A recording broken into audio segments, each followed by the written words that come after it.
Buenas noches, estudiantes. El tema para el día de hoy es infección urinaria en pediatría. Primeramente, recordar los términos de qué es primero la infección urinaria. Es la presencia de gérmenes en la mucosa de las vías urinarias, desde la uretra hasta los riñones, que normalmente son estériles y los cuales se puede ir acompañado o no de signosintomatología asociada a una reacción inflamatoria de la orina. ¿Qué es la cistitis? ¿No? Como sabemos, es la infección urinaria baja, donde solo va a haber afectación de la vejiga y la uretra. Puede haber bacteriuria con sedimento inflamatorio, síntomas como el tenesmo, la disuria, la hematuria, la polaquiuria. Y como es una infección urinaria baja, esta puede no tener fiebre, que es algo que lo diferenciaría de una infección urinaria alta, o tener fiebre pero leve.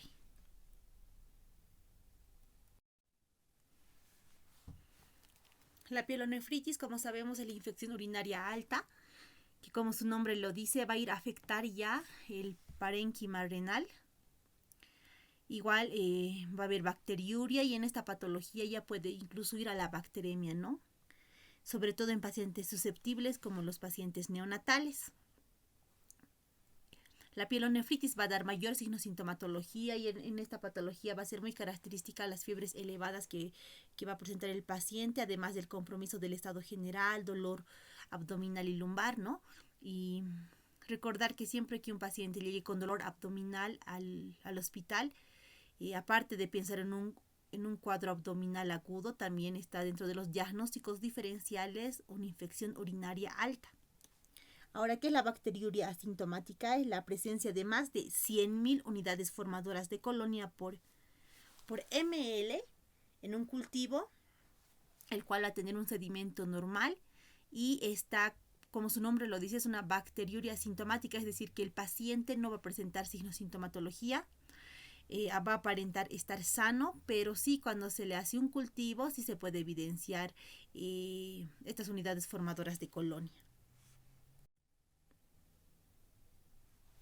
¿Qué es la infección urinaria recurrente? Que también tenemos que saber esta definición. Es cuando se presenta 2 o más episodios de pielonefritis o un episodio de pielonefritis y uno o más de cistitis. O también se lo considera cuando solo hay 3 episodios o más de infecciones urinarias bajas. En cambio, una infección urinaria atípica que a veces podría presentarse es cuando ya la infección urinaria que puede ir asociada a sepsis.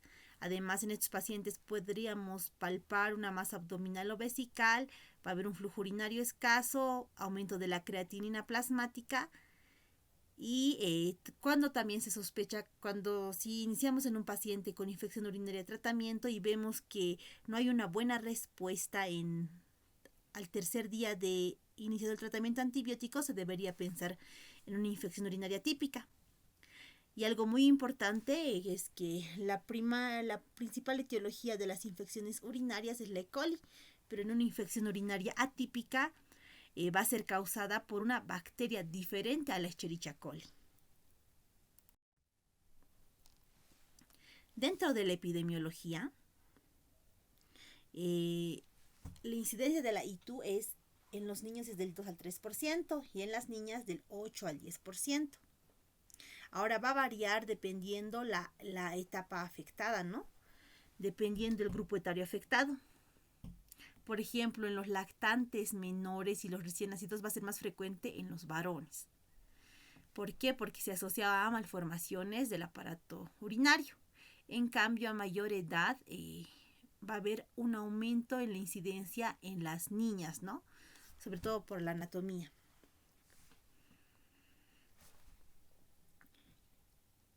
Ahora, algo importante también de recalcar es que en las infecciones urinarias febriles, la afectación va a haber una afectación renal aguda en un 50-80% de los casos.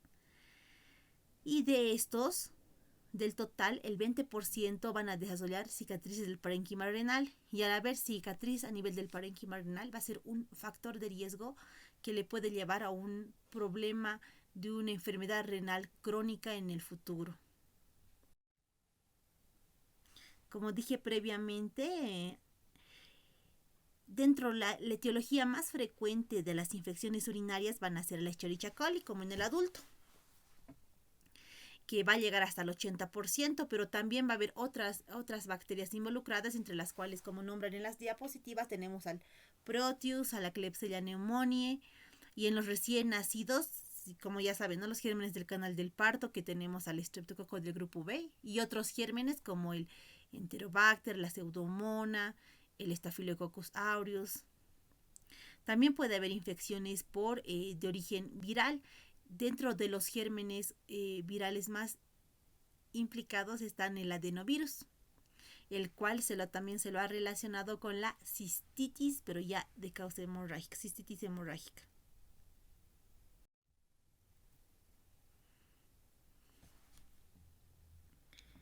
Bueno, en relación a la etiopatiogenia, como dijimos que el principal germen involucrado en las itus pediátricas es la Escherichia coli.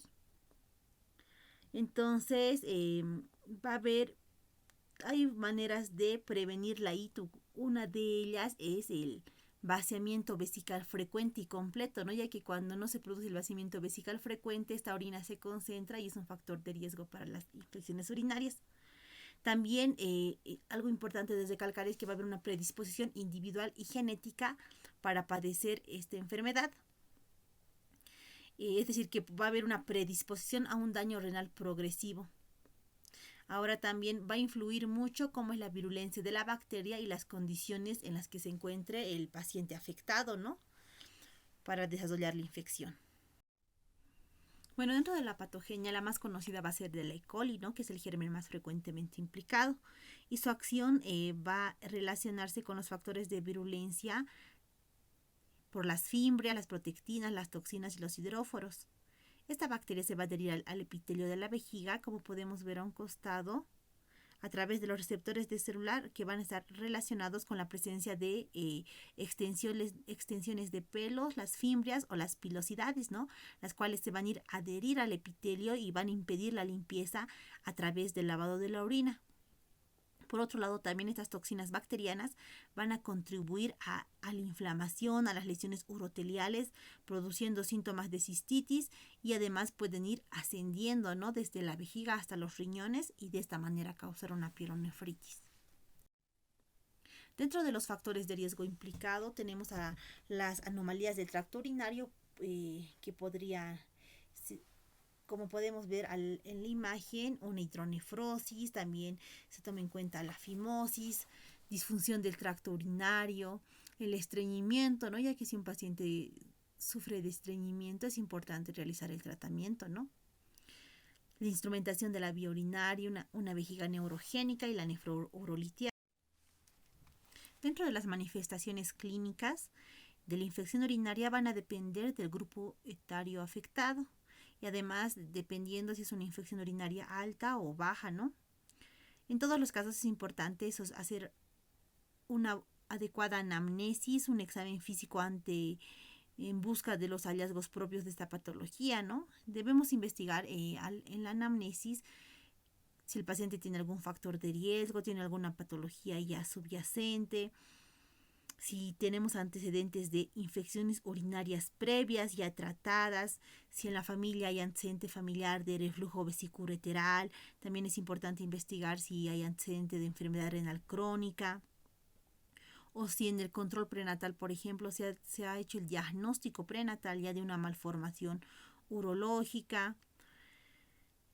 Y en los adolescentes, en caso de tener pacientes adolescentes, es importante también preguntar el inicio de las relaciones sexuales, ¿no?, ya que muchos de los síntomas urinarios pueden estar presentes en infecciones de transmisión sexual, como por ejemplo las provocadas por las tricomonas, por la clamidia, por la Neisseria gonorrhoeae.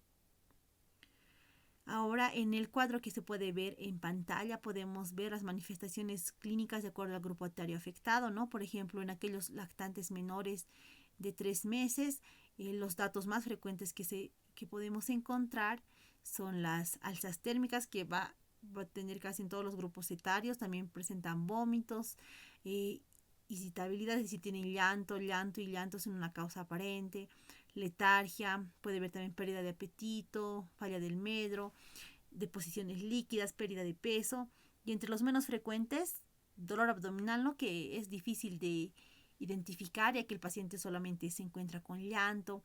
También puede presentar ictericia, hematuria y orinas fétidas, que es poco frecuente. En cambio, en aquellos pacientes de más de 3 meses y 24 meses se encuentran las alzas térmicas. También podemos hallar dolor abdominal, irritabilidad, pérdida de apetito, deposiciones líquidas, vómitos y los mismos datos menos frecuentes. Y en los mayores de 2 años y adolescentes, más que todo encontramos datos de una infección urinaria baja, ¿no? Entre los más frecuentes, como la polaquiuria y la disuria. También puede haber cambios en la continencia y en estos pacientes ya podría evidenciarse el dolor abdominal. Y en los datos menos frecuentes, que serían casi similares a los mencionados previamente. En el examen físico es muy importante realizar la toma de la presión arterial en busca de hipertensión. También es importante ver el peso y la talla para ver cómo se encuentra el estado nutricional del paciente, realizar palpación abdominal para ver si hay dolor abdominal, y también a la palpación si se puede evidenciar alguna masa vesical o renal. También es importante realizar la exploración de los genitales en los varones buscando una fimosis y en las niñas buscando sinequias a nivel de los labios menores o también vulvovaginitis en las niñas. También es importante ver si hay dermatitis del pañal. Bueno, dentro del diagnóstico, ante todo paciente con sospecha de infección urinaria que tenga fiebre, aparentemente sin foco, o fiebre con compromiso del estado general, debemos solicitar un examen de orina y de acuerdo al resultado recién solicitamos un urocultivo. Es decir, que cultivamos la orina, ¿no? Ahora, el examen de orina por sí solo no va a establecer el diagnóstico de infección urinaria, pero sí nos va a orientar a la sospecha diagnóstica. Algo muy importante es realizar una adecuada toma de muestras de orina por una técnica adecuada, ya que si no se realiza la misma nos puede dar un falso positivo y lo que nos va a llevar al uso inadecuado o innecesario de antibióticos. En pacientes, por ejemplo, continentes que tengan control del esfínter vesical, lo más adecuado es a través del chorro miccional o chorro medio, que es la técnica más adecuada para recolectar la orina. Obviamente previa asepsia del área genital. En cambio, en pacientes más pequeños, en aquellos pacientes neonatos, en aquellos pacientes que tengan fimosis, se debería hacer la misma por punción suprapúbica, como se ve en la imagen de la diapositiva, en un centro hospitalario con técnica adecuada y con una persona que tenga conocimiento de esta técnica. La otra forma de recolectar la orina también es al acecho, ¿no? En la cual se tiene que el paciente es alzado en los brazos del padre o de la madre, se hace una estimulación a nivel abdominal, el paciente sin pañal, y cuando presenta diuresis se recolecta directamente en el frasco. Por último tenemos la bolsa colectora, la cual es una bolsita que se pega en la área genital para el examen de orina, y si es normal no requiere cultivo. Ahora, algo importante también de recalcar es que los cultivos tomados por una bolsa colectora tienen un alto índice de falsos positivos, porque al ser tomados con bolsas colectoras fácilmente podrían ser contaminadas.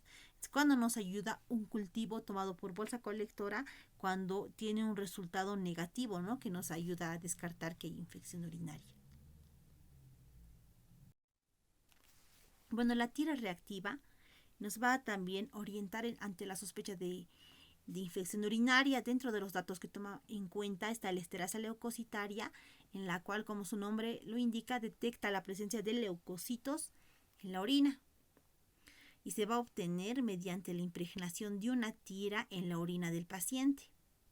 Ahora sí nos va a mostrar mediante la tira la presencia de leucocituria, pero no por sí sola no nos va a confirmar la infección urinaria, ya que puede haber otras afecciones que pueden hacer incrementar los leucocitos, como por ejemplo el ejercicio intenso, la fiebre, las glomerulonefritis, la apendicitis. También otro dato que nos va a dar son los nitritos, que como sabemos las bacterias van a hacer la conversión de nitratos a nitritos, pero para esto van a requerir un periodo de por lo menos de 4 horas, ¿no? Ya que para hacer esta conversión, la misma no se va a encontrar en pacientes más pequeños como por los pacientes neonatales. Ahora, en pacientes menores de 3 meses, la tira reactiva va a ser menos fiable, por lo que se recomienda realizar la detección de bacterias por otros métodos.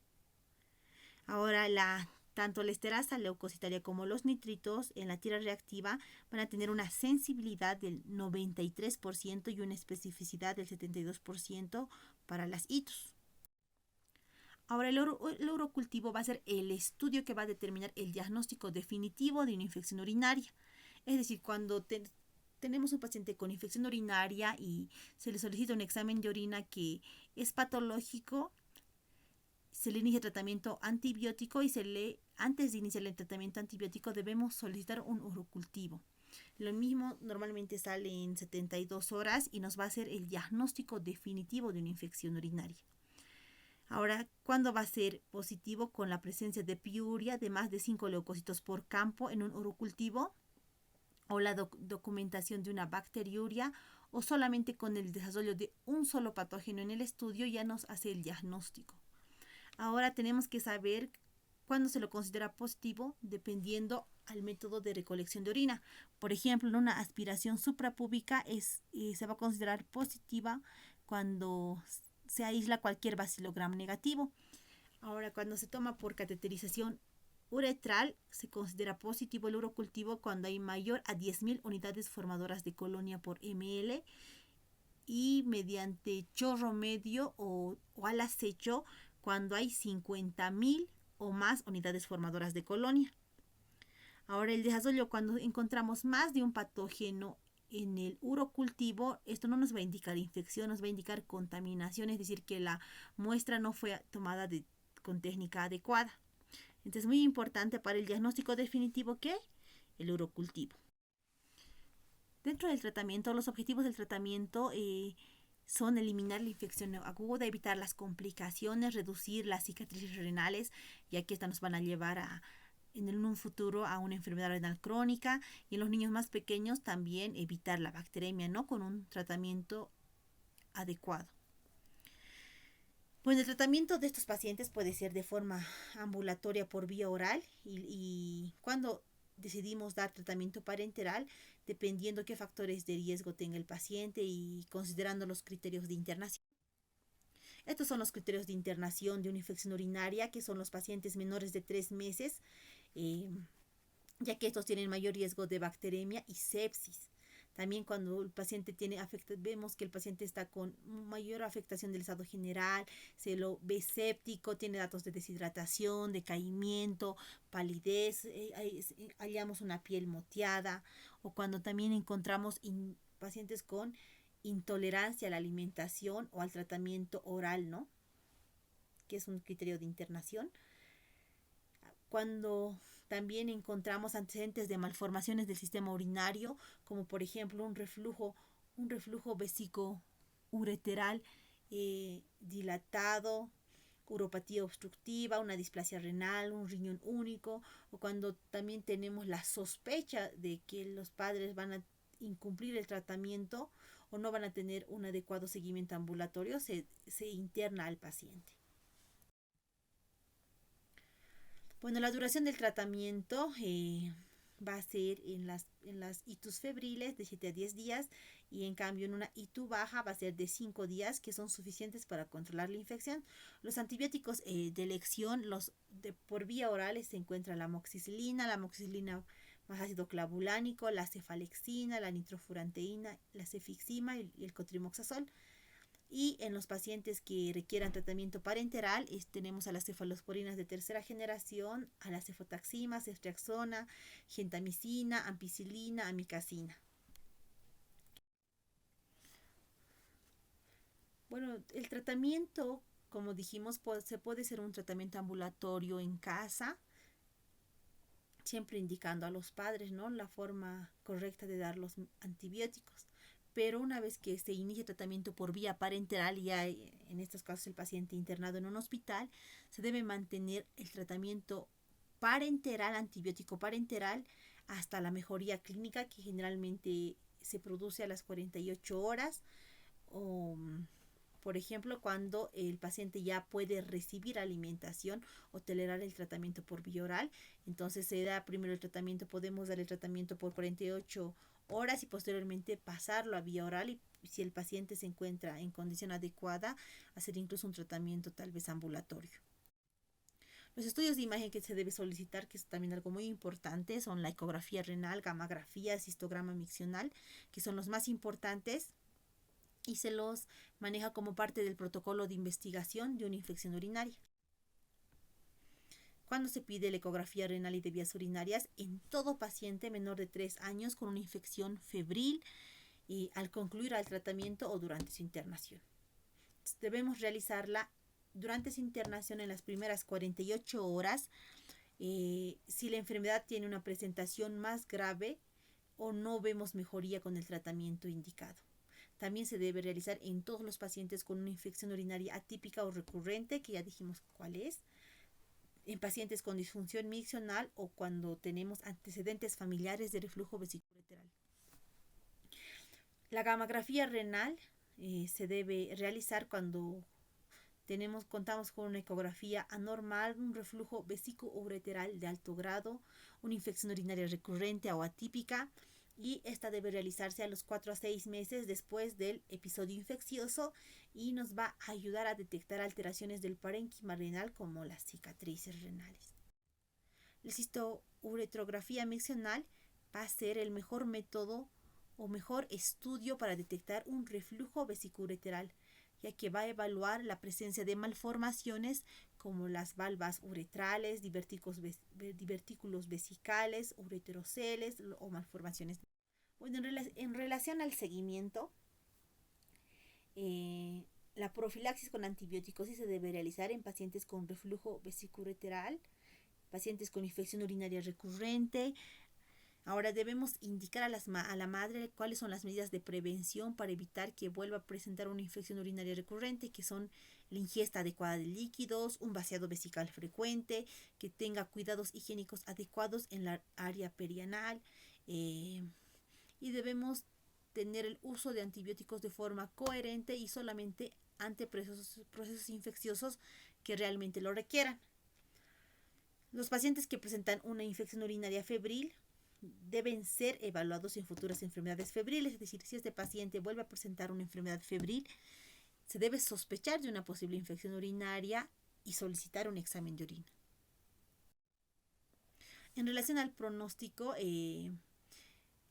lo malo es una infección urinaria mal diagnosticada, que tenga un tratamiento tardío o inadecuado, ya que, como dije previamente, esto puede provocar cicatrices renales postinfecciosas, así como insuficiencia renal, hipertensión arterial secundaria y proteinuria. Gracias, chicos, me encuentro atenta a cualquier duda que presente.